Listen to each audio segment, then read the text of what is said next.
السلام عليكم. كلنا عارفين ان الاهلي عنده اصابات كتير وغيابات كتير مأثره على الفريق، بس ده ما يمنعش ان يكون عندك دكه احتياطيه تقدر تشيل الفريق وقت الزنقه. كولر بدأ امبارح اسوأ تشكيله في تاريخ النادي الاهلي، وفي نفس الوقت خلى الزمالك يكسب بعد ما هو بقاله 21 سنه مش عارف يكسب الاهلي في الدوري، خلاه يكسب.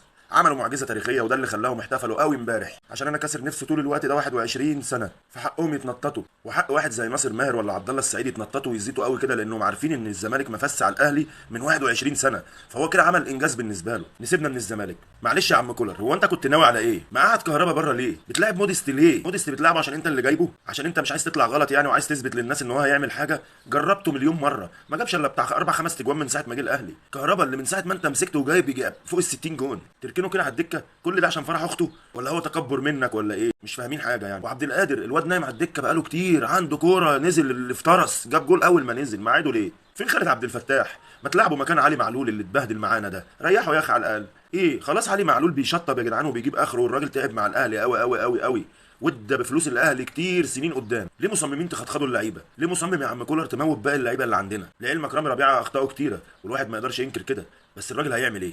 اللعب كله كان عليه امبارح. فين الدفاع بتاع الاهلي؟ هو احنا من غير ياسر ابراهيم كده ضايعين؟ خط النص من غير مروان ومن غير ديانج احنا ضايعين ضايعين. امبارح ما شطناش ولا شوطه على الجون، هي الشوطه بتاعت الجول والشوطه الثانيه برده بتاعت عبد القادر. ليه راكن كهربا وما بداتش بيه؟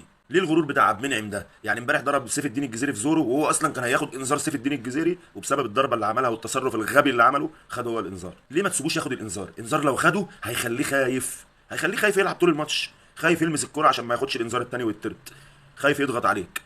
اه والله انت لعيب غبي. محمد عبد المنعم اثبت لي ان هو لعيب غبي، عصبيتك ما قدرتش تسيطر عليها، خليتك تخسر منه انذار كان ممكن يخليه خاف يقرب منك اصلا. وحاجه تاني بقى، زيزو اللي هو اهم لاعب عندهم في اول الماتش، في اول ربع ساعه من الماتش اتصاب وخرج، انت كده الملعب بقى 10 على 10 معاه. حته السفروته اللي نزلوه امبارح مبلاله ده ولا اسمه كلابالا ده، معلش ده لاعب لسه طفل صغير قدام لعيبه خبرات بحجمكم كلكم كده، اللي هم بنقول اسياد افريقيا اصلا، مش عارفين تقطعوا منه الكره. الزمالك عامل علينا هجمات، هو جوميز عرف غلطاته في الماتش اللي فات وعرف يغيرها، انما كولر غروره هو اللي خلانا خسرنا الماتش ده. مش هنعتب على اللعيبه، لان اللعيبه تعبانه، افريقيا ودوري وكاس وسوبر وهنا وهنا وهنا، ولفه الكره الارضيه مش بتلحق تريح. العيب بقى على اللي بيستخدم اللعيبه دي. فين كولر اللي كان بيستخدم اللعيبه كلها وبيعمل التدوير؟ هو التدوير راح فين؟ خلاص ما بقاش في تدوير. ليه ما بتلعبش كريم الدبيس؟ ليه ما بتلعبش خالد عبد الفتاح؟ اللعيبه اللي اتركنت على الدكه باشت على الدكه بره. اكرم توفيق فين؟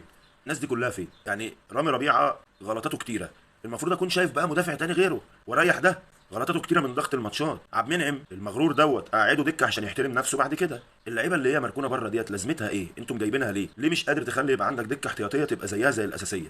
العيب في خساره الماتش دوت هو كولر، ومبروك للزملكاويه عشان المدير الفني بتاعهم عرف ياكل عيش وحلاوه علينا، بعد ما الزمالك بقى له 21 سنه مش عارف يكسب الاهلي في الدوري من 21 سنه. مبروك للزملكاويه والجماهير الزمالك. والعيب عندنا بقى نغيره، يا كولر يمشي بتعليمات الاداره، يا نشوف مدرب غيره ونشوف مدافعين ونشوف اللي ناقصنا في الخطوط ونجيب لعيبه. مش هنفضل قاعدين كده ساكتين، لازم الاداره تتدخل، لازم كابتن محمود الخطيب يتدخل شخصيا علشان كولر بيألف. كده قدامنا ماتش مازيمبي، يا ترى هنعمل ايه مع مازيمبي بالمنظر اللي احنا شفناه امبارح ده؟ اسوأ ماتش للاهلي في التاريخ. انت بقالك 4 ماتشات في الدوري بتخسر، بتبقى متقدم وبتخسر، معنى كده ان انت عندك عجز دفاعي. ليه ما نعوضوش؟ ليه ما نوظفش لاعب من اللي على الدكه يا عم يريح واحد زي رامي ربيعه شويه، يريح محمد عبد المنعم شويه؟ ليه اكرم قاعد؟ طيب اكرم ايه اللي معاده؟ محمد هاني من كتر الماتشات اللي بتلعبها له خلاص الواد خلاص مخه ما بقاش معاه، قعده يا اخي ريحه ولاعب اكرم. شوف حد بديل لرامي ربيعه، شوف حد بديل لمحمد عبد المنعم. الناس دي اتبهدلت.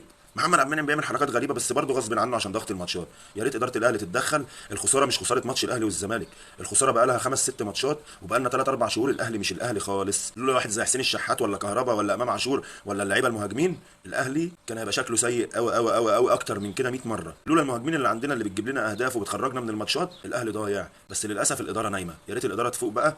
والحوار مش حوار ماتش الزمالك، الحوار على اللي جاي. يا ترى افريقيا وال 12 هتبقى اهلاويه ولا هنفضل بالمنظر ده، ولا الاداره هتتدخل؟ السلام عليكم.